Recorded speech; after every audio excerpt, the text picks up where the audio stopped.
Hello बच्चों आज हम लेक्चर नंबर 3 लेके आए हैं rotational motion and system of particles. बच्चों लास्ट 2 लेक्चर्स जरूर देखना। मैंने आप लोगों से सेंटर ऑफ मास डिस्कस किया था और बिल्कुल सेंटर ऑफ मास की वेलोसिटी भी हम लोगों ने डिस्कस की थी, velocity of centre of mass.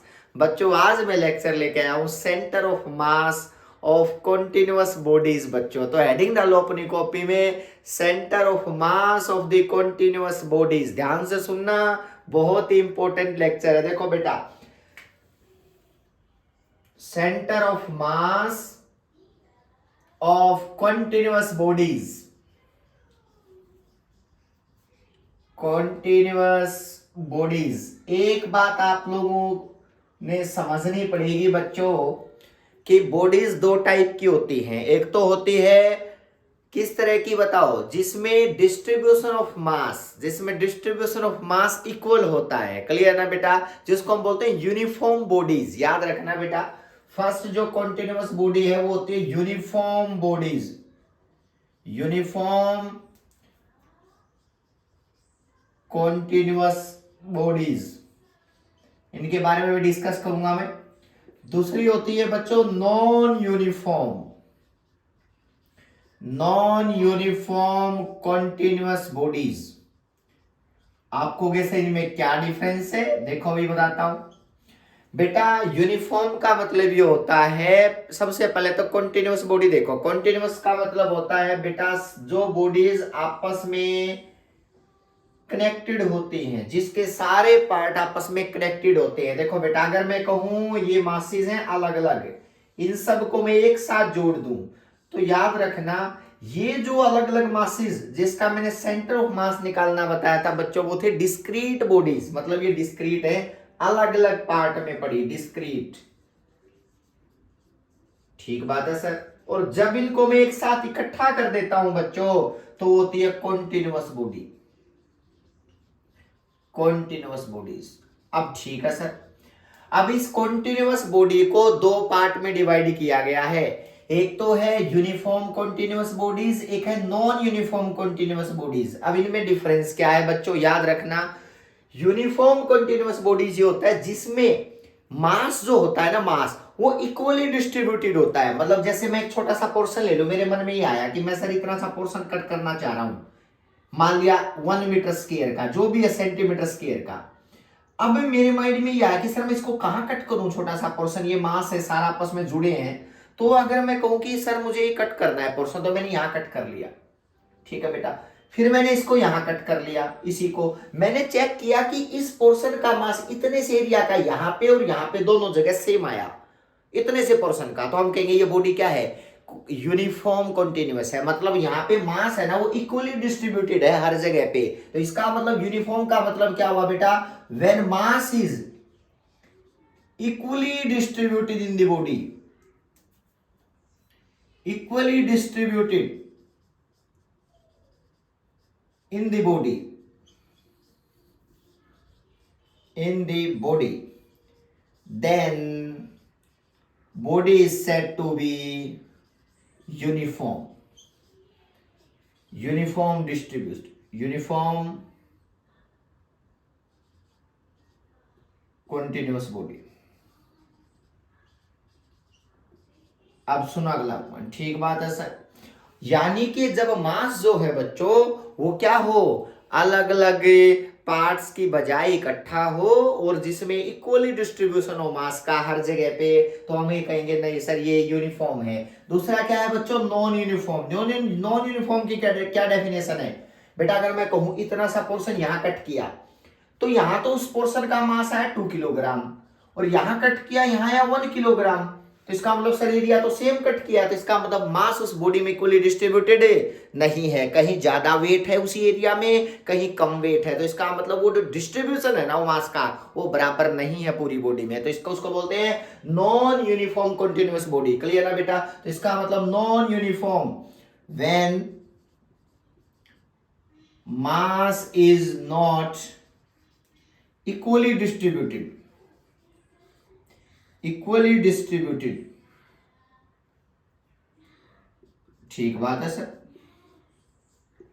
Distributed. अब मेन पॉइंट है कि सर देखो, जितनी भी बॉडीज आपस में जुड़ी है ना, चाहे ये रोड है, सुनना बेटा, चाहे ये रोड है, ठीक है, चाहे कोई स्फीयर है, चाहे कोन है, सब जितने भी बॉडीज आपस में लग रहा है ना, अलग अलग नहीं है सर, वो पार्ट्स में क्या है, सब इकट्ठा एक जगह पे। क्लियर है? तो इसका मतलब वो कॉन्टिन्यूअस बनेगा। तो कॉन्टिन्यूअस के भी दो पार्ट पढ़ने पड़ेंगे बेटा, तो यूनिफॉर्म और दूसरा कौन सा बच्चों, नॉन यूनिफॉर्म। ये नॉन यूनिफॉर्म। क्लियर है? अब सुनो, अगर मैं तुम्हें एक बात कहूं बेटा, देखो जब मैंने इनका सेंटर ऑफ मास निकलवाया था, जब अलग अलग पार्ट में पढ़ा था, तो हम लोगों ने क्या किया था, एक्सियम वाईसीएम, याद है ना, फर्स्ट लेक्चर देखना, m1 x1 plus m2 x2, यही था ना, फर्स्ट की लोकेशन, सेकंड की लोकेशन, थर्ड की लोकेशन, यही था। लेकिन यहाँ तो कोई लोकेशन है ही नहीं, यहाँ तो इकट्ठा है मास सारा, समझ रहा बेटा। अगर यहाँ पे सारा मास इकट्ठा है तो आप लोग इस फॉर्मूले को कैसे बनाओगे, किसके, centre of mass of continuous body के। क्लियर है बेटा? तो एक्सियम इसका कैसे निकलेगा, एक्सियम, और इसका कैसे निकलेगा वाईसीएम, और इसका कैसे निकलेगा जेडसीएम। यही तो बात आ गई ना। उसमें तो आप लोगों ने m1 x1 plus m2 x2 कर दिया था, क्योंकि m1 m2 m3 क्या थे बच्चों, अलग अलग पड़े थे, तो उनकी वैल्यू, उनकी लोकेशन आपको पता थी और आपने उसकी जगह फॉर्मूला बना दिया। लेकिन ये तो इकट्ठा बॉडी बन चुकी है, इसका मतलब ये हुआ यहाँ पे कॉन्टिन्यूअस फॉर्मूला यूज होगा। कॉन्टिन्यूअस मतलब आपने एक छोटा सा मास मानना पड़ेगा बेटा, याद रखना। आप लोगों के लिए सबसे बड़ी प्रॉब्लम ये है, यहाँ पे मास जो डीएम होगा, जैसे यहाँ m1 m2 m3 अलग अलग पड़े थे, यहाँ इकट्ठा है, तो आपने एक छोटा सा पोर्शन कहीं पे मानना पड़ेगा डीएम मास का। तो यानी कि सबसे पहले तो आप वो पोर्शन लोगे छोटा सा, और वो पोर्शन का सेंटर ऑफ मास, सेंटर पे, यानी कि उस छोटे से पोर्शन का सेंटर ऑफ मास कहाँ है, वहां की लोकेशन आपने देखनी पड़ेगी कि आपने पोर्शन यहां कट किया है। क्लियर है ना?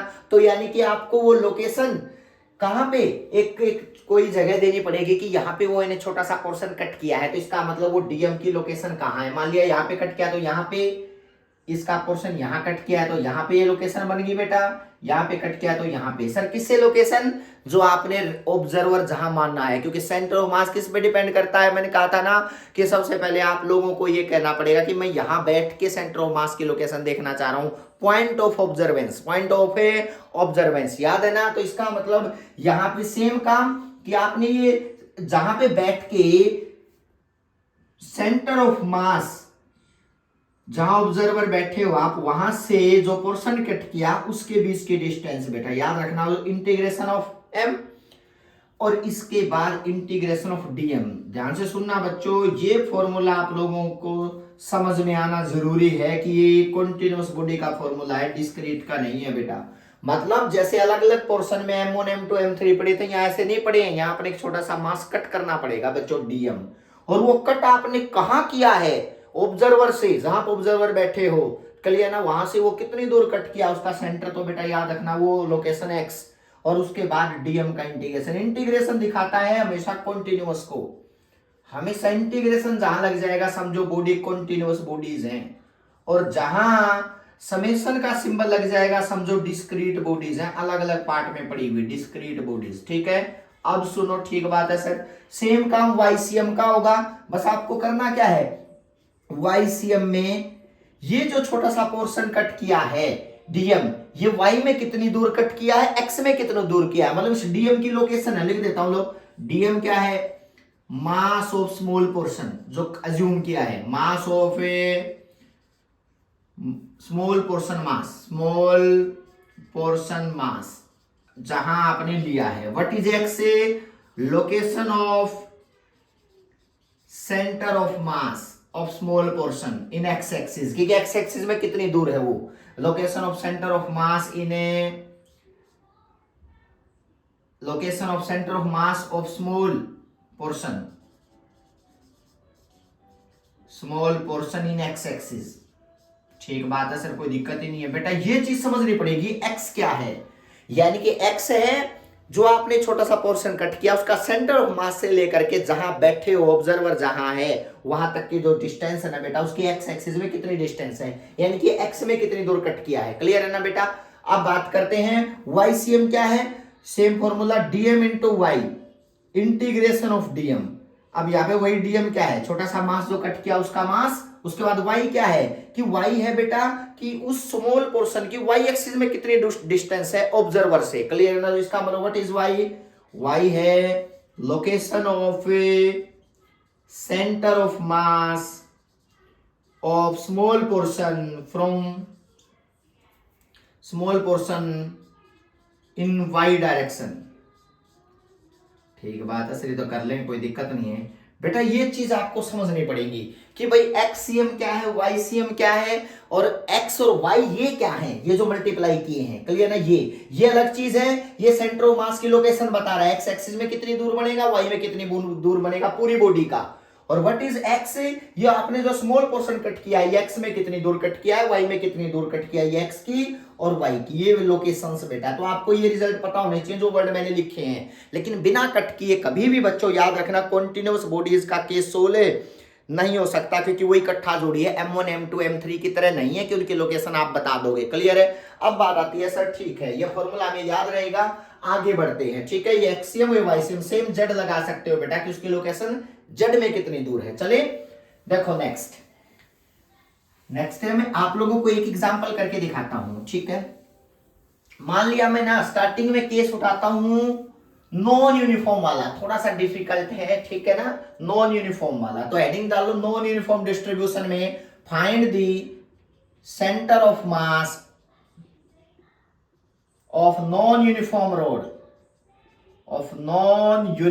रोड, क्लियर ना बेटा। Find the centre of mass of non uniform road, road से शुरू करते हैं लेकिन यूनिफॉर्म नहीं है, नॉन यूनिफॉर्म है। तो आपको सबसे पहले एक रोड बनानी पड़ेगी बेटा, समझना। जब इस रोड को आप बनाओगे, सबसे पहला काम क्या है, यहाँ पे मास इक्वली डिस्ट्रीब्यूटेड नहीं है, कहीं ज्यादा है कहीं कम है, मतलब आप लोगों का मास है ना वो बराबर इस तरह से डिस्ट्रीब्यूशन नहीं है मास का।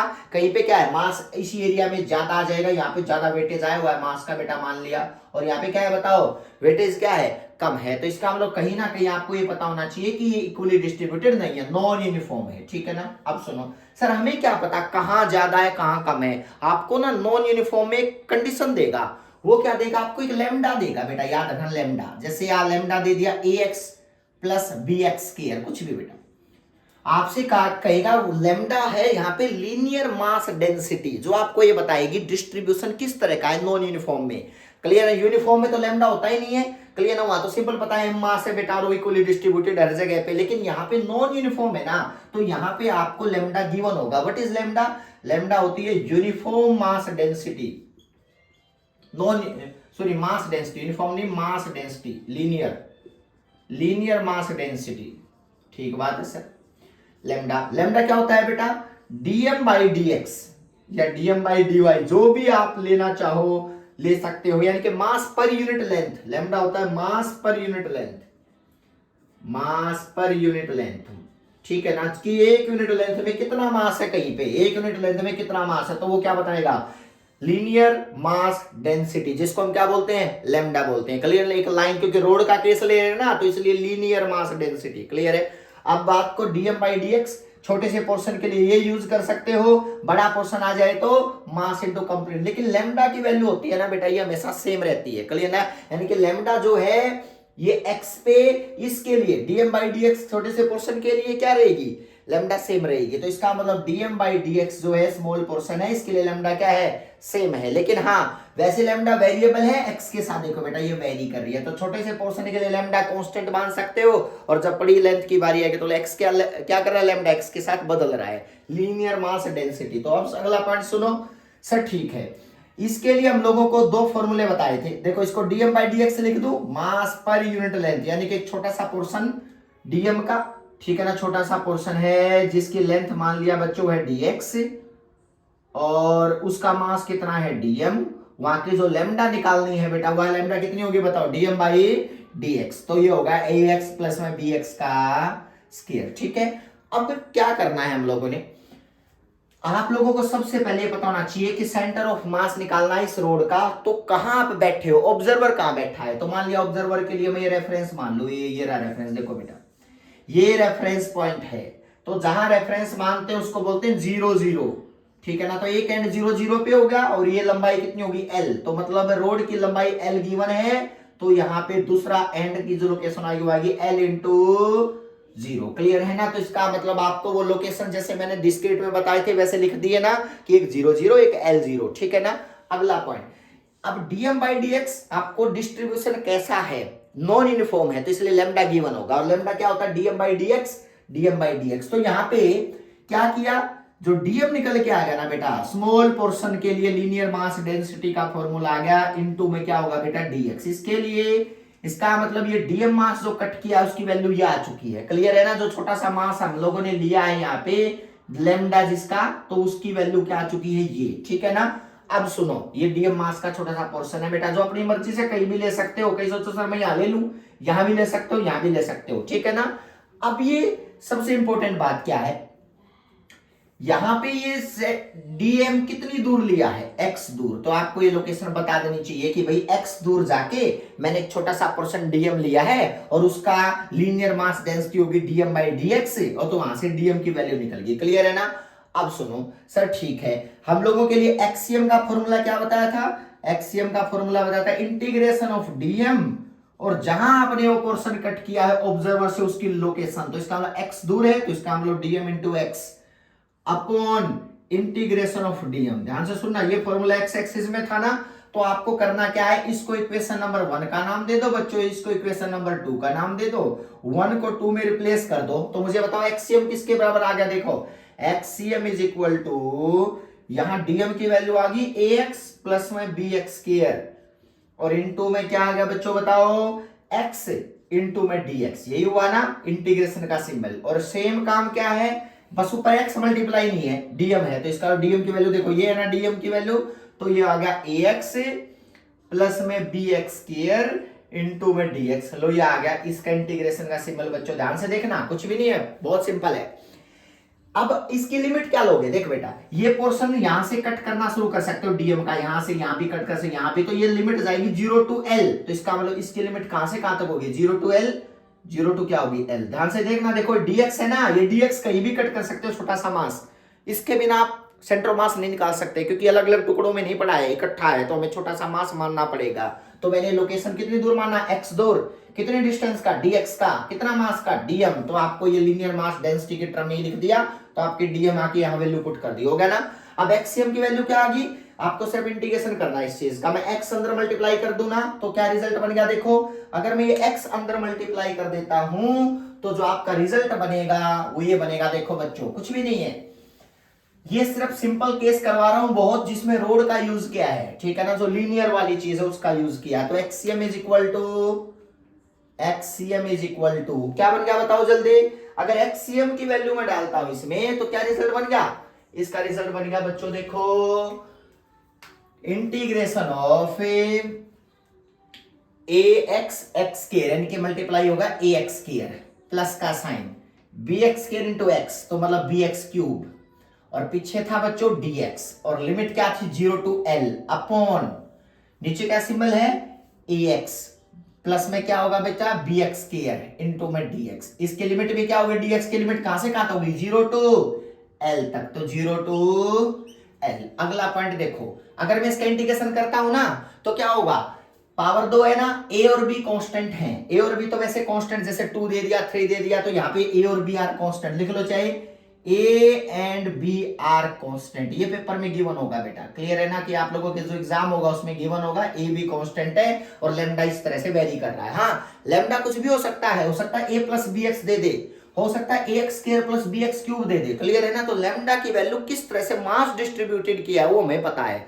क्लियर है ना, तो इसका मतलब ये इस तरह से आपको सोल्व करना है। तो देखो ए एक्स की 3/3 चेक कर लो बेटा, प्लस में बी एक्स की 4/4, मैं डायरेक्ट इंटीग्रेट कर रहा हूं 4/4 अपॉन ए एक्स स्क्वायर अपॉन कितना होगा बेटा एक्स स्क्वायर अपॉन 2, प्लस ये पावर 2 इसमें एक और जोड़ो एक्स की 3/3, देखना ये है। और बस आपने अपर लिमिट पुट कर देनी है, क्योंकि लोअर तो 0 बनेगी सारी, अपर लिमिट माइनस लोअर होता है ना, तो बस एक्स की जगह क्या रिप्लेस कर दो, एक्स की जगह सारे बच्चे एल रिप्लेस कर दो, क्योंकि नीचे वाला तो 0 है, तो मतलब x is equal to l. जब x is equal to l replace करोगे अपर लिमिट, तो क्या आ गया बताओ, ए एक्स की एल एल की 3 अपॉन बी एल की power 4 upon 4 upon a l square upon 2 plus b l की 3/3। देखना ये आपका आंसर है, सेंटर ऑफ मास की लोकेशन। आपको भी सर इतना सेम आंसर, बिल्कुल। जब नॉन यूनिफॉर्म रोड की बात करते हैं तब ये आंसर कुछ भी आ सकता है, तो मतलब आपका सेंटर ऑफ मास की ये लोकेशन बनेगी। अगर आपसे कोई पूछे इसको और सोल्व कर लो, चाहे इसको और सोल्व करो तो क्या आ गया बेटा, एक्सीएम इज इक्वल टू, ये यहाँ पे 12 एलसीएम आ गया ना, तो यहाँ पे मैं सोल्व कर देता हूं। यह आ गया बेटा यहाँ पे 4 AL की 3 प्लस 3BL की 4 अपॉन, ठीक है ना बेटा, मैं सोल्व कर रहा हूं, 12 आ गया और ऊपर इसका 6 चला गया, 3 दूनी 6 ना, तो नीचे क्या आ गया, मैं डायरेक्ट सोल्व कर रहा हूं, चेक कर लेना, 3AL का स्क्वायर प्लस 2BL की क्यूब, ये 6 दूनी 12, तो आप लोग कह सकते हो 6 12, तो आपका रिजल्ट आ गया एक्सीएम का। मैं यहां लिख देता हूं, ये चेक कर लो बेटा, A4AL की क्यूब प्लस 3BL की 4 अपॉन नीचे 6 को 2 12, 2 हो गया था ना, बच गया था ना 2 इंटू क्या बच गया 3AL square plus 2BL cube. ध्यान से देखना, ये आंसर है बच्चों, that is the location of A centre of mass. Clear है ना। लेकिन रोड एक्स में है, रोड एक्स में है, वाई में तो कुछ है ही नहीं ना, क्योंकि इसकी थिकनेस को काउंट नहीं करते बेटा। याद रखना कि जब रोड की बात आती है तो उसकी थिकनेस को काउंट नहीं करते, सिर्फ लेंथ को काउंट करते हो। लेंथ एक्स में है, इसका तो वाई कोऑर्डिनेट होगा ही नहीं कोई भी, इसका हम लोग वाईसीएम क्या है,